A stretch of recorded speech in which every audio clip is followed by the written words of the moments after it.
Hi friends, welcome to அக்ஷயா.com. Ration கோதுமை இருக்காங்க, வெறும் 8 நிமிஷம் ஆவியில் வேக வச்சு பாருங்கள், அசந்தே போவீங்க. முற்றிலும் புதுமையான சுவையில் ஒரு ஈஸியான ஸ்நாக் அண்ட் பிரேக்ஃபாஸ்ட் ரெசிபி எப்படி செய்யறதுனா பார்க்க போகிறோம். இது வரைக்கும் இந்த மாதிரி சுவையை செஞ்சு சாப்பிட்டு இருக்க மாட்டீங்க. ஒரு தடவை ட்ரை பண்ணி பாருங்கள். அதுக்கு ரேஷன் கோதுமையை வாங்கிட்டு வந்ததுமே அதை நல்லா 2-3 முறை தண்ணியில் அலசி எடுத்து நல்லா உணர்ந்த பிறகு அதுலேருந்து 1 கப் அளவுக்கு எடுத்துருக்கேங்க. தேவையான அளவுக்கு எடுத்துக்கிட்டு மீதியை நீங்கள் மாவு அரைக்கிற மில்லில் அரைச்சி எடுத்துகிட்டு வந்து கூட வச்சுக்கலாம், சப்பாத்தி தோசை மாவு ஊற்றுறதுக்கு. இப்போ இந்த முழு கோதுமையில் நிறைய ரெசிபி இருக்குங்க. இது மாதிரி முழு கோதுமையில் செய்கிறப்ப சுவையும் மனமும் சூப்பராக அருமையாக இருக்கும். இப்போ இந்த 1 கப் கோதுமையை வெறும் கடாயில் சேர்த்து அடுப்பை ஹை ஃப்ளேமில் வச்சு நல்லா பொரிய விட்டு வறுத்து எடுத்துக்கோங்க.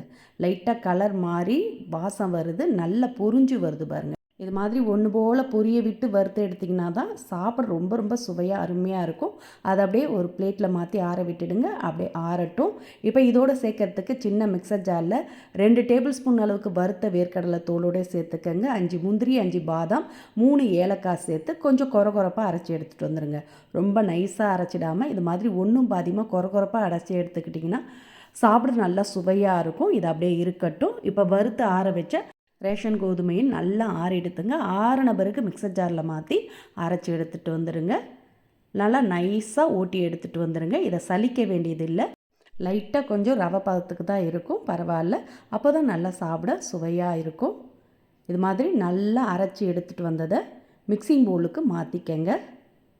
மாற்றிட்டு இதோட கொஞ்சமாக உப்பு சேர்த்து மாவோட கலந்துக்கங்க.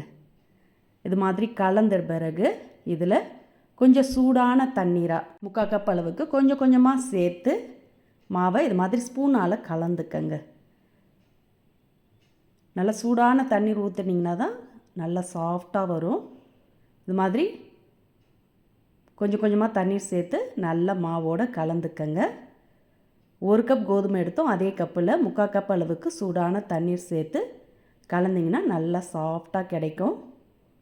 இப்போ லைட்டாக ஆறின பிறகு ஸ்பூனை எடுத்துகிட்டு கையாலே நல்ல கட்டிகள் எல்லாத்தையும் உடச்சி விட்டு கலந்துக்கங்க. கலக்கவும் ரொம்ப ஈஸியாக தான் இருக்கும், அதிக நேரம் எடுக்காது. இது மாதிரி நல்லா உதிரி உதிரியாக கலந்து எடுத்துக்கங்க, கட்டிகள் இல்லாமல். இப்போ அதை அப்படியே எடுத்து கையில் பிடிச்சிங்கன்னா பிடிக்க வரணும், அப்படியே உதிர்த்திங்கன்னா நல்லா பொலன்னு உதிரணும். இதுதான் கரெக்டான பதம், அப்போ தான் நல்லா சாஃப்டாக இருக்கும். இப்போ இதோட 1 டேபிள் ஸ்பூன் அளவுக்கு நெய் சேர்த்துக்கங்க.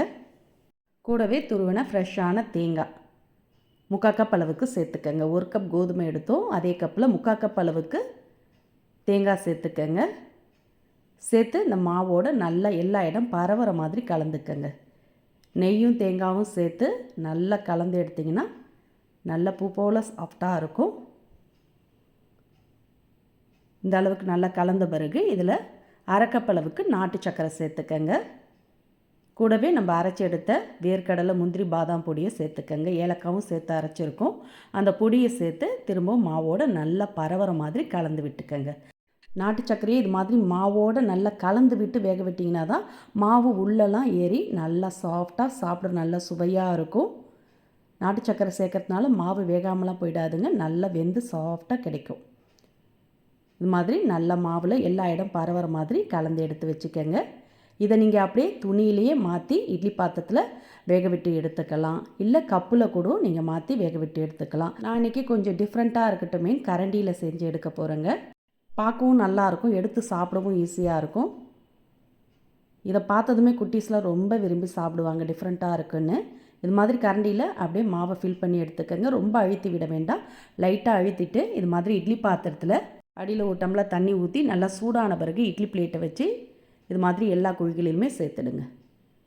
சேர்த்து இட்லி பாத்திரத்தை மூடி அடுப்பை ஹை ஃப்ளேமில் வச்சு ஒரு 6-8 நிமிஷம் ஸ்டீம் பண்ணி எடுத்திங்கன்னா நல்லா கமகமன் மணக்க சுவையான புட்டு ரெடி.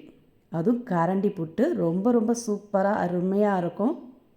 பாருங்கள், வெந்துட்டான்னு செக் பண்ணுறதுக்கு இது மாதிரி ஸ்பூனில் கொஞ்சமாக எடுத்து விரலால் திரித்து பாருங்கள். இது மாதிரி பால் கொழுக்கட்டைலாம் திரிப்போம்ல, அது மாதிரி ஒன்று சேர்ந்து திரித்து வருது பாருங்கள்.